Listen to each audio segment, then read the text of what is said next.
never been done before.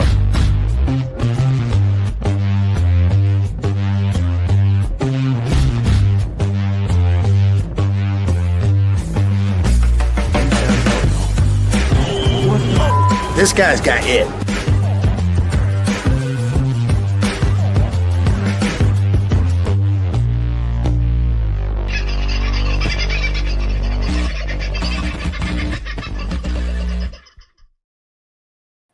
Oh, hello, beautiful people. I better take that thing off, eh? Boo! How are you? I hope you've had a reasonable sort of a day. Oh, look, I've got things going off all over the place here. How's your day been? Pardon me. I've had a, good and a bad day. Today has been a sad day. Today we farewelled one of our own here off the property, and her name was Elizabeth Taylor, a lovely lady. Who passed away suddenly. No, not jabbed, not in any way. Very much on our side in regard to all of that. She had, without going into too many of the details, I guess the easiest way to describe what happened is she had a heart attack after she stopped breathing. Through a variety of reasons, it wasn't asthma. She was unable to breathe, and while there were people there to help her, once she collapsed, there was no way of getting oxygen to her, especially to her brain. And the sad result was that we lost her a few days later. That, of course, all happened Saturday week ago. And today was her funeral. So we've had a solemn day today around here. And in God's arms now, and all blessings to Elizabeth and her family, wonderful people that they are. Been lucky enough to get close to some of them over the last few days. So beautiful, beautiful people, and a lovely lady gone far too soon. Guess what? I found my glasses. I found my reading glasses. Oh, let's see if this makes a difference. Oh my God, I can see who's in the chat room. Amazing when a plan comes together. All right, I did see, I think Sandy was first in the room tonight. God love you, Sandy. I did get your message about Gay or Gail. So Gay or Gail, you wanted to reach out and get a hold of Sandy. If that's the case, give me a tingle or give me an email, carl@vofhq.com, and I will hook you up together so that you and Sandy can converse, if that is what is to be done. Aussie Sue in the room too, God love you. And yes, please like and share. The algorithms are kicking my ass at the moment. We are suppressed on so many levels because, funnily enough, I keep telling you things that maybe I'm not meant to be telling you. And YouTube certainly don't like that.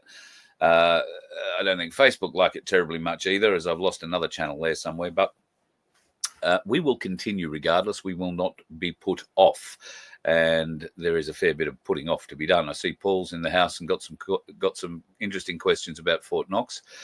Yes, it might be shown live. That could be a very interesting day for us all. And let me just go back into the live chat. I started a few of those earlier. Gentleese in the room. G'day, mate. Alan, nice to have you in too. What about the story about there's so much gold in the Grand Canyon? I have heard that story, but I tend to believe that there would be gold in the Grand Canyon. Where in the Grand Canyon, I don't know. Grand Canyon's a very big place, but I'm no gold prospector. Go and see Parker Schnabel. I reckon he'd be the bloke who'd know if there was gold there or not. There certainly is gold around other areas in that sort of vicinity. So I reckon there's half a chance. You never know. What else? 6 million gold fillings. Thanks, Paul. All right. Seems like a lot of you are very interested in what's going on in Fort Knox and other places. 4,580 tons of gold is the figure the audit needs to reach. 4,580 tons. That is a shitload of gold. That is a picture of Fort Knox. Apparently, that's about as close as you can get to it if you're just a normal human being. The army, on the other hand, have absolutely no problem getting all over it. And there are rumours to the effect that the army have certainly been there getting all over it. I want to share with you something of a conspiracy that has been going around about Fort Knox since 1974. And that conspiracy surrounds a story that the gold that was audited in 1974 has gone missing completely from Fort Knox, in that it is dead set empty. Now, the article claimed that the Rockefeller family had manipulated the Federal Reserve to sell off all of the Fort Knox gold at a very bargain-based price to European speculators. Now, the source of the article was a lady named Louise Auchincloss Boyer. Now, who was Louise? Well, she was the former executive assistant to a guy called Nelson Rockefeller. Now, she mysteriously died after falling from a 10th floor window in her building 3 days after this story came out. Nelson Rockefeller went on to become, he was already a pretty big name politician, Republican, but he went on to become governor of New York from 1959 to 1973. And then he was vice president under Nixon from 1974 to 1978. So, did all the gold go missing? Well, it's alleged that between November 73 and April 74, 7,000 tons of gold was removed from Fort Knox and shipped to the Federal Reserve in New York. Bear in mind, the Federal Reserve, of course, is a privately owned bank, not federally owned in America. From New York, it was flown to Switzerland and then the Netherlands, where it was claimed to have been sold for $42.22 per ounce. Bear in mind, this is 73, 74, $42.22 per ounce. It was claimed in the article that somebody called Victor Harkin, who oversaw the gold at Fort Knox from 1961 to 1978, let it be known that one of these gold shipments in 1971 required 33 trucks, each carrying 15 tons of gold, to haul it out of there. Those trucks were army trucks, of course. I think I said at the beginning that 1974, so over 50 years ago, was the last time that Fort Knox had been audited, but it wasn't really an audit. What happened in September of 1974 is that 128 participants were walked into Fort Knox under, Supreme Guard, and the audit was a passing around of a few gold bars that a few lucky participants got to handle. Only one of the 15 vaults that are inside Fort Knox was open, and it was only open for a 2-hour viewing period. Bars, serial numbers, and all that were not recorded, and assays were not taken. That means that they didn't really know what they were looking at, whether it was real gold or not, whether it was tungsten or indeed lead painted as gold. Could have been just as simple about that. So, through industry sources, it was verified, or confidently verified is the quote, that gold transfers from those vaults to the COMEX vaults have been occurring at rates of up to 50 tons a day since mid-December of last year. Flights from London to New York carrying between 1 and 2 tons of gold per trip are also happening. Why is London sending gold to New York? And I saw one of you guys ask that question there earlier. Well, this is because the bars will need to be changed. The last recorded details on those bars will be the ones of them being admitted into Fort Knox, the last reliable, if you like. However, how reliable they are will prove to be something else too. Why would the UK be shipping gold back to Fort Knox? Well, they need to fill up those vaults. They need to have 4,580 tons of gold.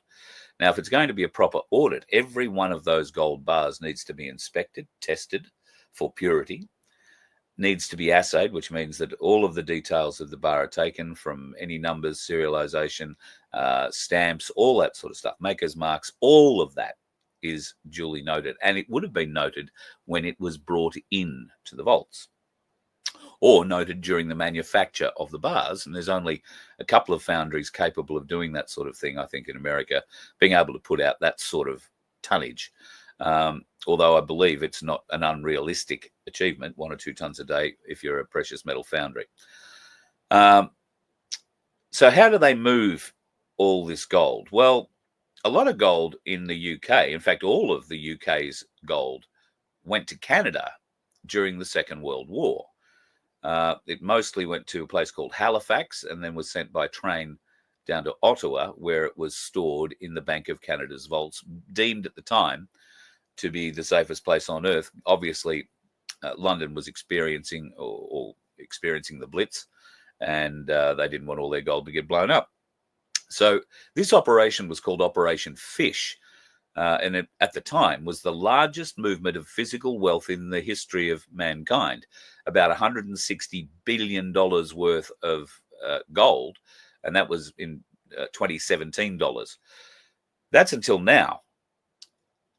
If the rumors are actually true, then there's been movement of over 3,000 tons of gold out of the Fort Knox vaults to the COMEX, and that's worth somewhere in the vicinity of $300 billion.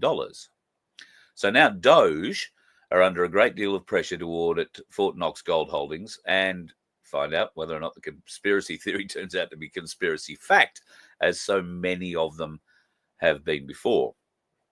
This time round, there is a bit of support for the audit coming from 2 particular names, Rand Paul and Elon Musk.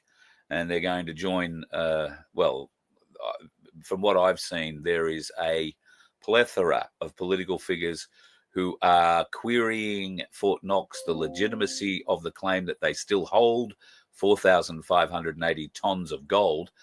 And while Elon Musk has suggested live streaming the event, I don't think that will happen, because if they were to live stream the event straight away, the world would know.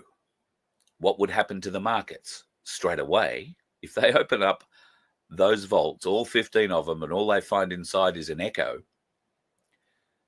Then the markets will crash instantly. There'll be no going into damage control. There'll be nothing. The US dollar will be gone, because what's backing it is air. So I don't think it will be live streamed for that reason. Does that mean that Elon Musk and co might hide the fact that there is large amounts of gold? And look, 4,580 tons of gold is a lot of gold to find. But the projections are that over 3,000 tons of it has been moved out. That should leave at least 1,500 ton sitting there to look at least. Would you trust it? Personally, I would want one of those gold testers, and I would want to test every single bar. Every single bar. And I'd want to audit every single bar. Because if you find a lot of those UK gold bars that have been shipped over, they won't have a US maker's mark on them. They'll have a European maker's mark on them. Probably one that comes out of Switzerland, which won't be too dissimilar to much of the gold that is in Fort Knox right now anyway, except for the fact that I know America produces its own gold bars. But there are 3 companies in particular, precious metal companies in the world, that produce mainly the highest grade stuff, and certainly some of the most collectible stuff, and they are all based out of Switzerland. There's a reason for that. So, yes, that's the story so far with Elon Musk and what's going on with Doge. Nelson Rockefeller, I thought, was an interesting head to pop up in the whole thing. In fact, I had no idea until I was doing a little bit of background reading today that Nelson Rockefeller was a heartbeat away from the presidency when Nixon was president. A heartbeat. He was vice president then. And I can't help but think, I wonder what would have come next had they been able to get him elected.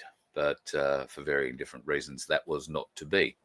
Speaking of not getting elected, Clive Palmer has had a hell of a time trying to get people elected over the last few years. $120 million, it said, he spent on getting one person elected in the last federal election.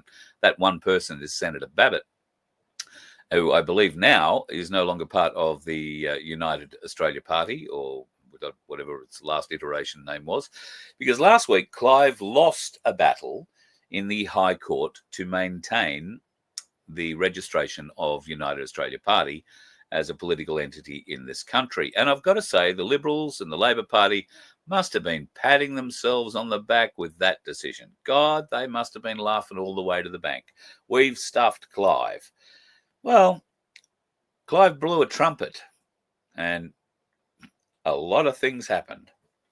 Now, the Trumpet of Patriots Party is not a new party as such. Trumpet of Patriots has undergone a number of name changes, but it's had that name since at least 2021, I think.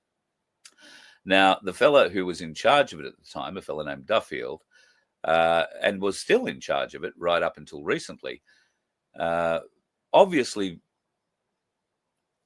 has the right mindset, obviously has an affinity with Donald Trump's agenda, and certainly an affinity with his policies. So too does Clive Palmer. After the Palmer United Party was disqualified from running in the next federal election, it became an interesting issue. From what I understand, Clive didn't seek out the Trumpet of Patriots Party. It was the other way around.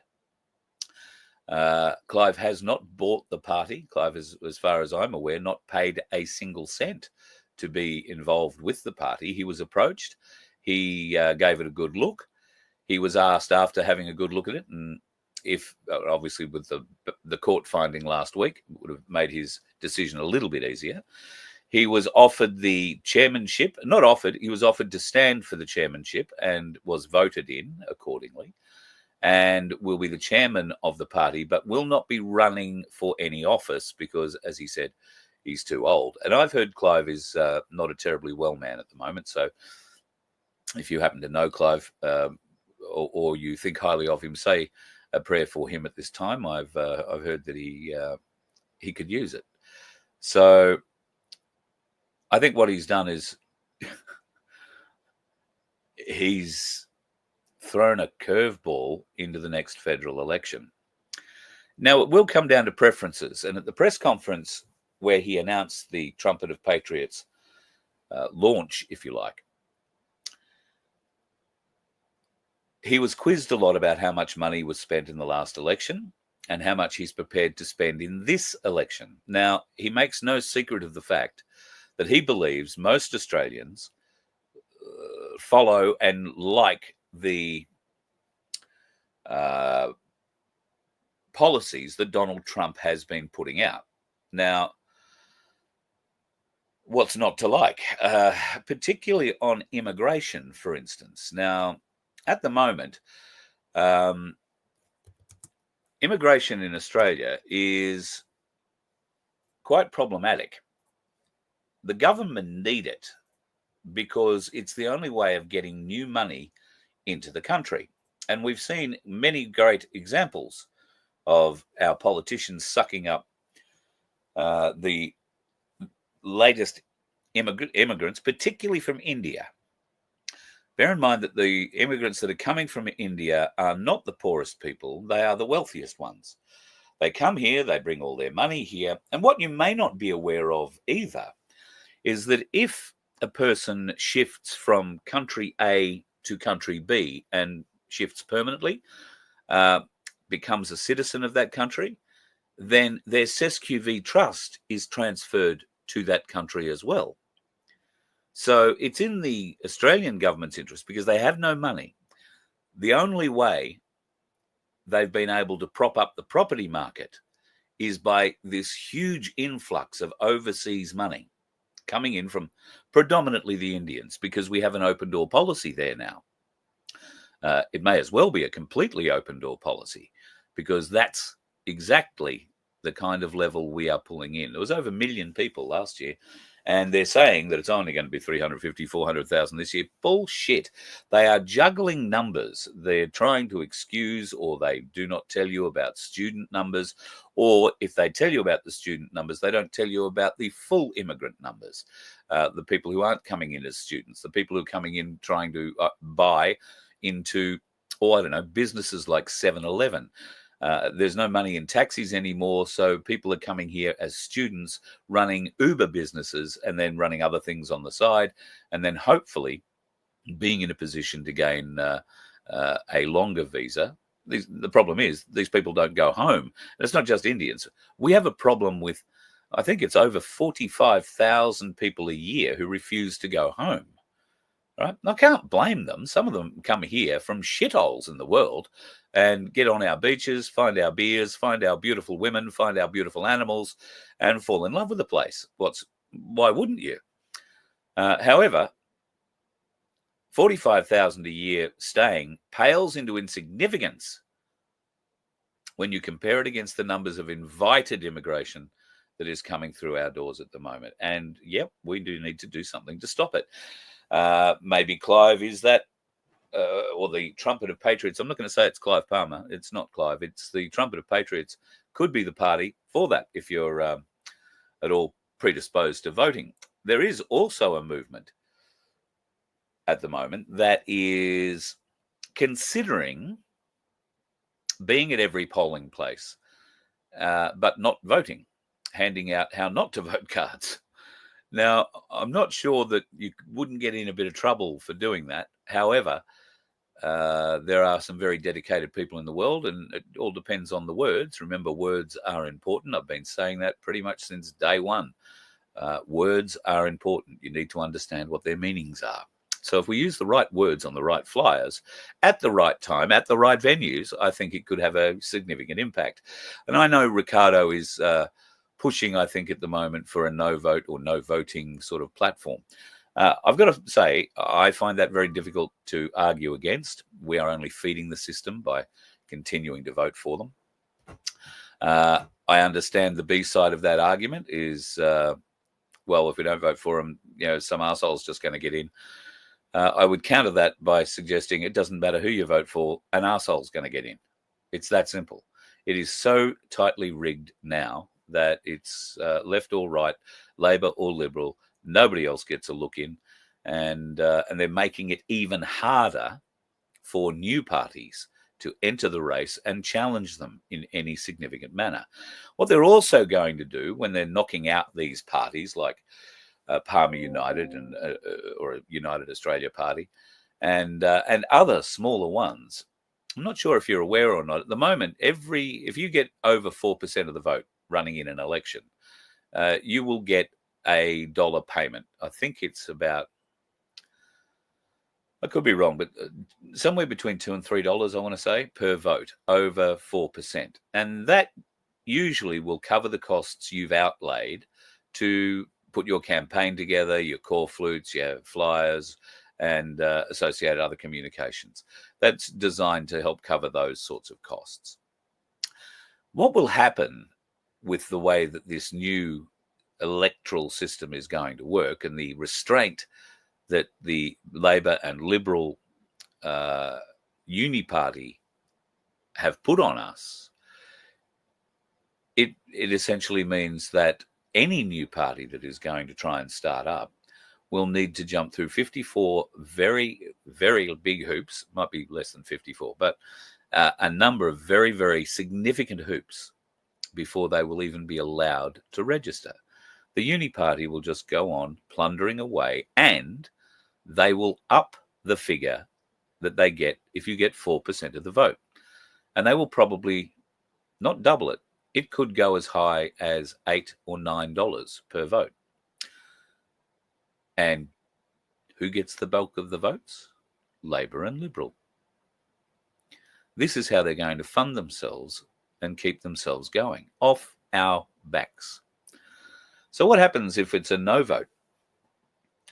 What happens if nobody turns up? Or, well, we know that a lot of people will.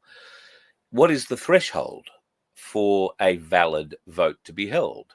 Even though it is compulsory to vote, if half the country don't turn up to it, is that a valid vote? And if it's not a valid vote, who decides? Who fights for those people who didn't vote to make the argument as to why? And more particularly, where do you make that argument? In the High Court? I think it'd start in the Magistrates' Court where they issue the fines for 500,000 people. But we would know on the night about a very poor voter turnout. But we also know that they can jiggle the figures with postal votes. So they would have a very strong pre-post or pre-poll campaign, like usual, trying to get as many people as possible to vote before the day. And they have a plethora of little tricks that they use. Like your local sitting member will send you all the details about voting, including your voting paraphernalia, the Senate and the House of Representative cards. And all you need to do is tick your appropriate boxes, send it back to that particular representative, and they will make sure that it goes to the AEC for you. How many of those do you reckon get opened? And how many of those that don't vote for you or for that particular incumbent actually get to the AEC, do you think? Not a lot would be my suggestions. Not a lot at all. Malcolm Roberts is going on about foreign ownership at the moment, and I don't think that that is such a bad thing. Oh, my screen seems to have frozen. I don't know if that means that I have or not. Everything seems to have frozen. That's a bit weird. I'll do what they do in radio, and I'll just keep talking until I see it all start moving again. Maybe it won't start moving again. That wouldn't be a bad thing. Malcolm Roberts. Yes, I was talking about Malcolm Roberts. He is a champion. There we go. We seem to be back. I don't know how much of that you've missed, but maybe a fair bit. My apologies. Don't know why it locked up. The computer's doing very strange things. Malcolm Roberts is speaking about foreign ownership. The One Nation put out a number of announcements recently, and Malcolm has jumped on the bandwagon, putting the pause or calling the pause on foreign purchases here of real estate of 2 years as pathetic. And I would tend to agree with him. The foreign buyer ban has to be extended because 2 years is absolutely nothing. Now, it's great that, some action has finally been taken on this front. But as Malcolm Roberts says here, it's not enough. We need to do more, and we need to take back ownership of our country. And that means that foreign-owned homes, foreign-owned properties need to be sold. And they need to be sold back to Australians. Now, the problem at the moment is there aren't very many Australians who have any money, which is, difficult, given the way the government has screwed our economy. It'll be a little while before we get too much more money. However, the prices do come down. The housing market will come down. And of course, that is what the government is trying to avoid because it will crash our economy. More foreign buyers propping us up, propping us up, propping us up. Why can't manufacturing prop us up? I mean, these friggin' morons in the Labor Party have sat by and watched what is an old steel mill in South Australia go under. If Australians were able to invest in that steel mill, knowing full well the price of steel in this country, and knowing the price of steel when it comes back into this country. You see, you may not be aware, most of our iron ore goes overseas, and it goes to China, where it's made into the steel girders and I-beams and box and everything else that you see, and then it's shipped back to Australia. Now, that whole manufacturing process and all that money goes to China. Why? Why? I mean, I don't know how old you are. I am old enough to remember the steel mills of Port Kembla. I'd never been there, but old enough to remember them and talk of them and the songs and stuff written about them. Same for the South Australian mills, the big car makers all the way through South Australia. The proud people in Elizabeth and Gawler and places like that who filled those factory floors and made Holdens and Fords and Mitsubishis and just about every other kind of car ever made in Australia, and all the people who supported that industry, all gone. All gone. We've got to get back to making our own shit. How hard is it to make a car? We've got people here who make race cars every day. How hard is it to make one that goes a bit slower, got a bit more padding? And as of March 1st, all the electronics needed to avoid another car. Do you know about that? March 1st, new laws are going to be introduced on car makers importing vehicles into this country. Every car that comes into the country must have a crash avoidance system in it, which is all well and good. What about all your older cars? Well, if you've got what would now be called an historic car, most of these cars nowadays are registered either on an historic plate or on a club plate. From March 1st, all these cars will have to eventually be fitted with some kind of terrain avoidance system or car avoidance system, or only be allowed to be driven to and from club events. And that is listed club events, advertised, promoted club events. You won't be able to take it for a cruise down the beach on a Sunday or around the block or, up to see Nana. None of that. These are the laws that have to be enforced by 2028. So, folks, did you know that was happening? This is madness. Madness. Terrain avoidance or collision avoidance. I've driven a number of vehicles that have extremely sophisticated collision avoidance systems. Look, they're good. I don't know how good they are in a head-on sort of situation, particularly if the vehicle coming at you the other way doesn't have the collision avoidance system. But I don't know. We'll have to see what happens. It's pathetic the way that government overreach is now affecting us in so many different ways of our life. And it gives me the shits. We have spoken on a number of occasions about the beginnings of the Talmud, the Khazarian Mafia, Ashkenazi and Khazarian Jews, and the nature and whatnot of their beginnings. You might find in the description of tonight's show there is a link. I'll post it again in the chat now. If you are interested in the hidden story of the Kharzarian Mafia, then I will post this link up in the chat now. It is in the main description of this show too, in case you haven't got it. This will give you a very good understanding of how it all worked, the timeline of how the Khazarians came into being, how they were pressured from the countries surrounding them, and I can give you a little bit of an idea of the time. This is from 0 to 800 AD. That particular area is the area that the Khazarians were working, shall we call it. They were living and working through there. They were very nomadic people. They had a king, and they murdered, robbed, and raped their way basically through Europe, right up until about 800 AD, where the Russians and the Germans and a few others got together and said, hey, we're not doing this anymore. You now have to pick a religion, and they chose Judaism. They were given three: Christianity, Islam, or Judaism, and they chose Judaism.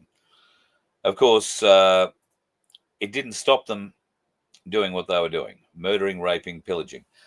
But it did upgrade their skills a little bit because they became masters on the road of assuming identities of those that they'd murdered. And of course, most of the people traveling on those roads were merchants or people traveling with money. And that's where our banking system also started to come into play, because there was a certain family named Rothschild who understood the banking system very, very well, and understood that merchants traveling from one country, one city to another, who had large amounts of gold on them, were prime targets for thieves, the Khazarian Mafia. So what did they do? They set up the banking system in 5 different cities around the world, and that meant that you could deposit your gold in country 1 and then travel to country 2, go into their bank there and withdraw not your gold, but some gold, to that amount, and make your purchases. That's where our banking began.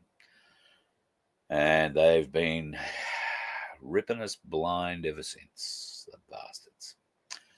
So I don't know, folks, if that's something for you that you really want to ponder on. Be prepared for some horrible information that you'll learn in that Khazarian link, because, well, they were horrible bastards. And the fact is, they're still with us.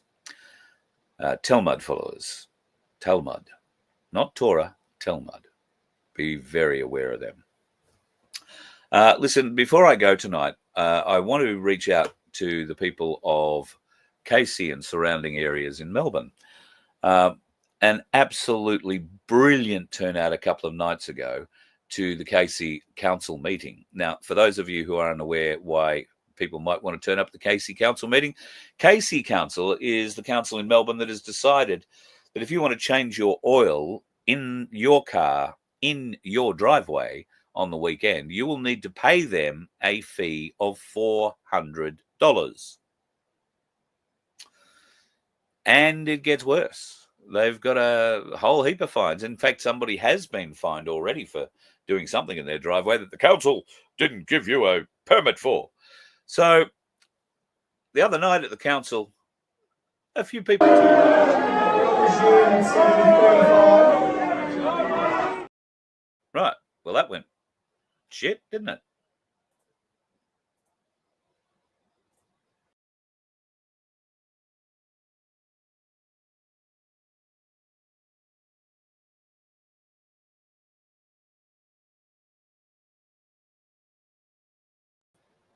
Do you think they don't want me to show you the Casey Council bit? Whole system just went woof and turned itself off. I'll try one more time to play this little council piece for you. All councillors and staff vacate the council chamber for 10 minutes.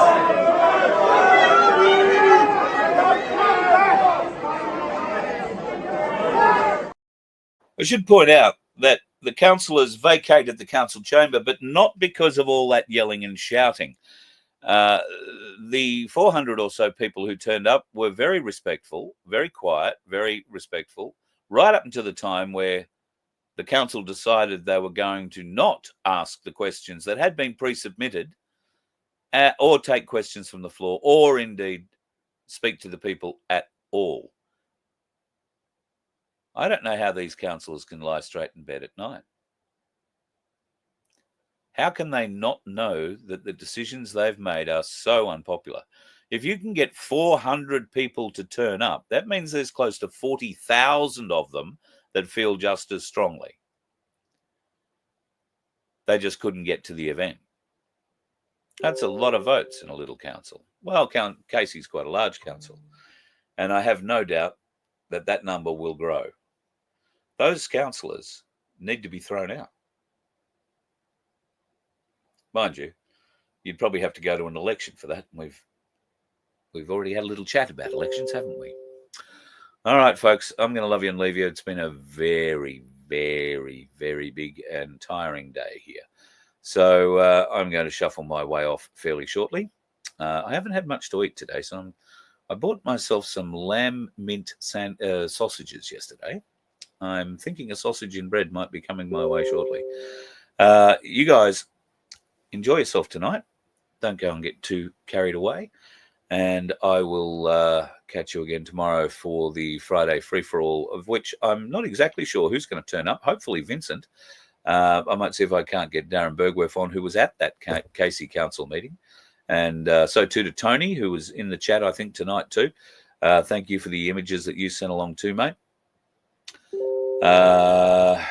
Alberta, what? Why don't you run for the trumpet party? Well, you're the first person to suggest it, but nobody's actually asked me. And you'd have to really believe in the election system. We might have a few conflicts in that. Although I do believe that Trojan horsing the system, although Trojan horsing requires a little bit of secrecy, and I've probably blown that by saying Trojan horsing, but I do believe that we need to get more of us in. And it's easy to say it's like what's happened with Donald Trump, but Donald Trump is a very popular person, and the American electoral system is very different to the Australian electoral system. So the leader of this new Trumpet for Patriots Party is a lady whose name escapes me right now, comes out of Newcastle area, out of the Hunter. Now, look, I saw her speak. She looked very competent, speaks better than Pauline. Not such an annoying frequency in the voice. But, yeah, look, let's see. I know some people on the side who are having some dealings with Clive and associated other people on another matter. I might be on the sidelines of that, and I might be able to get a little bit of a look at the party and see what it's all about. Certainly, I'll bring you that news. But yeah, I'm a bit in the I'm a bit on the other side of the fence with this. I may not be the best person for it. However, never say never. Do you think? Guru seems to be keen. Yeah, well, Guru has experience with this sort of thing. He's run for politics before. I haven't. But you get enough of us in there, we will make a difference, won't we? And the good thing about it is that while our system is different, those representatives, if elected by you, were to have the balance of power, if this lady is to become the next Prime Minister, then I would want to know beforehand exactly how keen they are and what levels of disclosure they are prepared to bring to the Australian people. And Sue Ellen writes, and thank you very much, Sandy Kay. Yeah, Sue Ellen writes, and she spoke very, very well. But I would be very keen to learn what levels of disclosure they are willing to bring and what levels of disclosure they are going to ignore. And I'm not up for ignoring too many, if you know what I mean. So we'll just have to wait and see how that sort of plays out. All right, folks, love you and leave you for tonight. And if you can, of course, stop by the Good Samaritan Donkey Sanctuary page and go and have a look at some of the beautiful donkeys that Sandy has out there at the moment. If you can help them a little bit, that would be great too. If you can help us a little bit, that would be great too. I haven't played Vince's ad in a while, so I better do that. Are you passionate about supporting independent media and social events? Voice of Freedom is dedicated to bringing you the latest happenings and things that matter. But we can't do it without your help.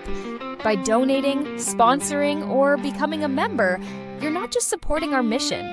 You're joining a community that values transparency and engagement. Your contributions allow us to continue producing high-quality content that informs and inspires. Visit VOFHQ.com to make a donation or explore sponsorship or membership opportunities. You can even donate using crypto. Together, we can amplify voices that deserve to be heard as we continue to create a vibrant platform for social change. Go to VOFHQ.com. Help us to help you by joining us and making a difference today. Oh, yeah, we certainly need you to help make a difference, folks. You can go to VOFHQ.com. There's a donate button there, or we'd love to have you on board as a member. Also, while you're there, click on the Corruption Whistleblower link that's right there on the front page. And what you will find there is all the paperwork you need to learn about fiduciary duties. And the fiduciary duty document is something you should print out and carry with you at all times. I'm going to have Mona back on the show shortly to explain more about fiduciary duty, and we're going to do a little bit of learning about that. But this week has just been very, very difficult. But if you are also interested in the grand jury indictment process, you can download the brief of evidence for the grand jury indictment from vofhq.com. I encourage you to do that if you want to be part of that process. All you need to do is fill in the dotted line and send it back to this, to the address that's provided, and that'll be back to the corruption whistleblower people, and they will have, well, I already know they've got a significant number of documents already been returned to them. So that's great. The more, the merrier, so to speak. And we will try and catch up with Peter and Donna in the next week or so to get a little bit of an update as to where we are in the serving of those indictments. It is a big process. So that'll probably happen next week. Until tomorrow night, folks, be safe. Do the things that you do so well. And if you are going to go out on the roads, then always avoid the dickheads. Be safe. You let one ant stand up to us, then they all might stand up. Those puny little ants outnumber us 100 to 1. And if they ever figure that out, there goes our way of life. It's not about food. It's about keeping those ants in line. That's why we're going back. Does anybody else want to stay?